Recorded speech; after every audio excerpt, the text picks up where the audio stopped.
Komisi Pemberantasan Korupsi atau KPK menangkap sejumlah pejabat Ditjen Pajak dan Ditjen Bea Cukai dalam sejumlah operasi tangkap tangan beberapa hari terakhir. Menteri Keuangan Purbaya Yudi Sadewa mendukung upaya bersih-bersih di dua direktorat di bawah kepemimpinannya. Korupsi KPK. Komisi Pemberantasan Korupsi KPK menggelar operasi tangkap tangan di kantor pelayanan pajak Madya Banjarmasin, Kalimantan Selatan. Sejumlah pejabat diamankan untuk pemeriksaan lebih lanjut terkait dugaan suap perpajakan. OTT di KPP Banjarmasin ini merupakan OTT keempat di tahun 2026 ini. Sebelumnya, awal tahun ini KPK menangkap sejumlah pejabat pajak di KPP Jakarta Utara terkait kasus suap diskon pajak. Selain di Ditjen Pajak, KPK juga menangkap mantan pejabat Bea Cukai dalam operasi tangkap tangan di Jakarta dan Lampung. Salah satunya mantan Direktur Penyidikan dan Penindakan Bea Cukai atau setara pejabat eselon 2. Dari OTT tersebut, KPK sita uang tunai rupiah dan mata uang asing, juga logam mulia sekitar 3 kg. Penangkapan ini terkait dugaan korupsi impor. Menanggapi gencarnya OTT di dua direktoratnya, Menteri Keuangan Purbaya Yudi Sadewa menyatakan mendukung langkah KPK. Kita lihat apa hasilnya OTT itu. Kalau memang orang pajak dan bea cukai yang bersalah ya harus ditindak secara hukum sesuai dengan peraturan undang-undang yang berada. Akan ada pendampingan hukum dari Departemen Keuangan, tapi tidak dalam bentuk intervensi hukum. Tim Liputan iNews melaporkan. Proses normalisasi Kali Ciliwung, Jakarta Timur sudah dimulai dari kemarin. Puluhan rumah yang berada di bantaran kali dalam proses pembongkaran. Terletak di jalan. Puluhan bangunan di bantaran Kali Ciliwung yang terletak di Jalan Taman Harapan, Kramat Jati, Jakarta Timur dibongkar petugas suku dinas sumber daya air. Pembongkaran bangunan dilakukan secara manual karena akses yang sempit.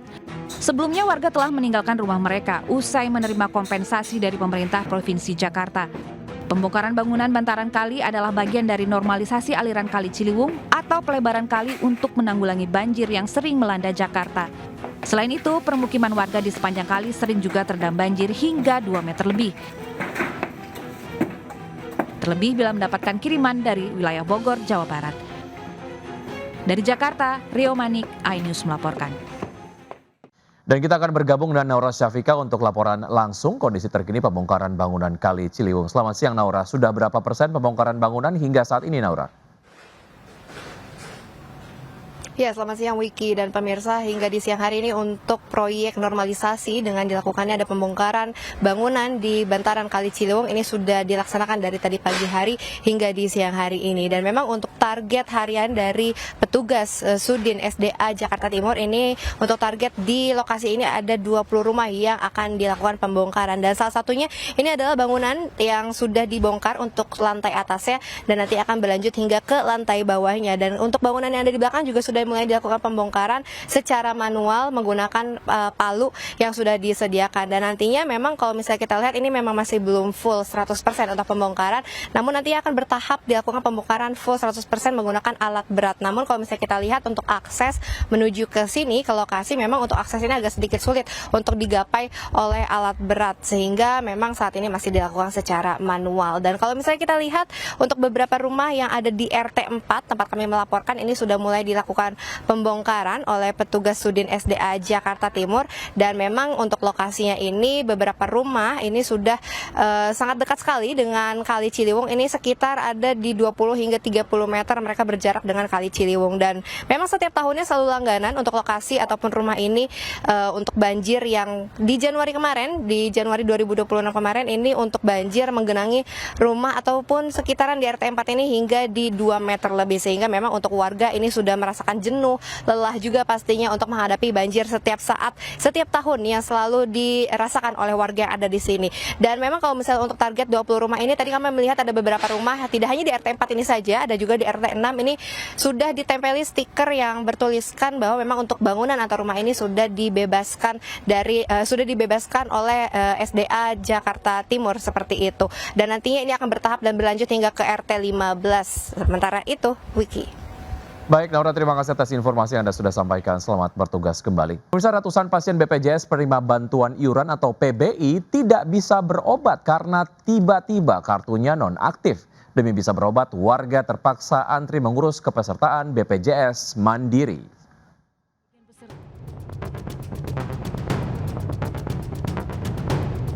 Kantor BPJS Kesehatan di Depok, Jawa Barat dipadati warga sejak pagi tadi. Antrean terjadi setelah sebagian peserta BPJS penerima bantuan iuran atau PBI tidak bisa berobat karena kartunya mendadak nonaktif. Padahal sebagian dari mereka harus cuci darah hingga akan menjalani operasi. Agar tetap bisa berobat, warga rela antre mengurus kepesertaan baru menjadi BPJS Mandiri. Komunitas Pasien Cuci Darah Indonesia yang beberapa pekan terakhir juga menerima ratusan aduan pasien gagal ginjal yang kehilangan akses pengobatan karena status BPJS PBI-nya tiba-tiba nonaktif. Pengaduan membengkak sampai ratusan dari sejumlah pasien di Jawa Tengah, Jawa Timur, Yogyakarta, Jakarta hingga Sumatera. Kepala Humas BPJS Kesehatan Rizky Anugrah mengakui ada sebagian peserta BPJS PBI yang dinonaktifkan. Keputusan ini imbas dari penataan data tunggal Sosial Ekonomi Nasional Kementerian Sosial per 1 Februari kemarin untuk memastikan bantuan iuran dari pemerintah tepat sasaran. Pasien BPJS PBI bisa kembali mengaktifkan kartu mereka dengan mengajukan verifikasi ulang ke Dinas Sosial setempat. Nantinya pasien BPJS PBI yang bisa mengaktifkan kembali kartu mereka hanya kategori miskin dan rentan miskin sesuai verifikasi di lapangan. Kemudian pasien yang memiliki kondisi darurat medis yang mengancam keselamatan jiwa. Tim Liputan iNews melaporkan. Sejumlah pelajar di Kabupaten Pandeglang, Banten nekat menyeberangi jembatan ambruk demi tetap bisa berangkat ke sekolah. Tidak hanya di Pandeglang, sejumlah pelajar di Sika NTT juga harus bertaruh nyawa demi bisa berangkat ke sekolah. Kondisi jembatan yang hampir roboh membahayakan siswa yang menyeberang.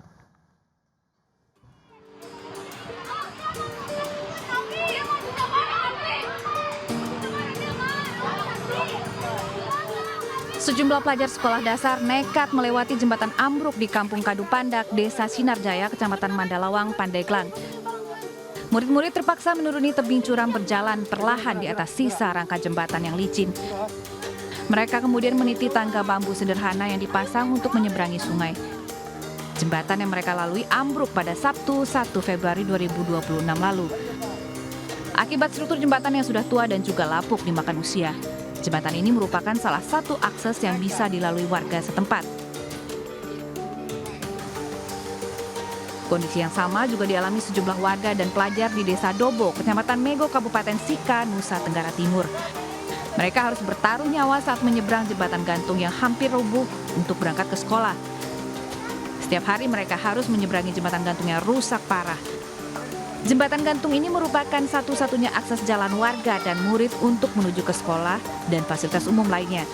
Warga serta pelajar berharap agar pemerintah setempat segera membangun jembatan yang layak untuk memudahkan aktivitas serta keselamatan mereka.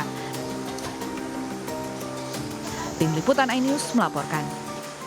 Pemirsa, tidak ada habisnya limbah mengalir di Sungai Jakarta, seperti di aliran Kali Kamal Muara Penjaringan Jakarta Utara, di mana hamparan busa muncul di sepanjang sungai.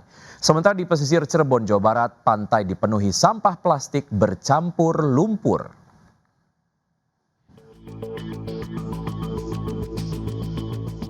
Busa tebal terhampar di aliran Kali Kamal Muara Penjaringan Jakarta Utara. Gulungan busa muncul dari rumah pompa Polder Kamal saat mesin pompa sedang dioperasikan dari aliran sungai menuju ke laut. Hamparan busa berterbangan di pinggir tanggul kali di atas aliran air yang berwarna hitam. Menurut warga, diduga hamparan busa muncul dari limbah rumah tangga dan juga industri di kawasan sekitar sungai. Tidak hanya menjadi polusi air, limbah busa pada aliran Kali Kamal yang menuju laut juga berdampak kepada nelayan kerang hijau. Warga meminta agar pemerintah bisa bertindak tegas pada pelaku pencemaran dan juga penanganan serius terhadap busa yang memenuhi sepanjang kali. Dari Jakarta, Rizky Falufi, iNews melaporkan.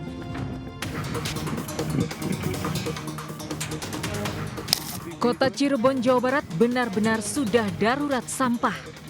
Bertonton sampah yang terbawa arus di sejumlah sungai bermuara ke pesisir pantai Cirebon. Hari demi hari, sampah plastik terus menumpuk dan bercampur lumpur hingga membentuk daratan yang mengubur bibir pantai dan menjorok ke perairan. Selain merusak pemandangan pantai, tumpukan sampah memicu bau busuk yang mengganggu pengunjung, juga menyulitkan aktivitas para nelayan. Selain akibat ulah warga buang sampah sembarangan ke sungai, volume sampah juga meningkat akibat terbawa banjir di sejumlah kecamatan di Cirebon beberapa pekan terakhir. Wali Kota Cirebon mengakui wilayah yang dipimpinnya diberi sanksi darurat sampah oleh Kementerian Lingkungan Hidup. Pemkot akan melakukan bersih-bersih sampah di pantai dalam waktu dekat. Dari Cirebon, Jawa Barat, Mahardika iNews melaporkan.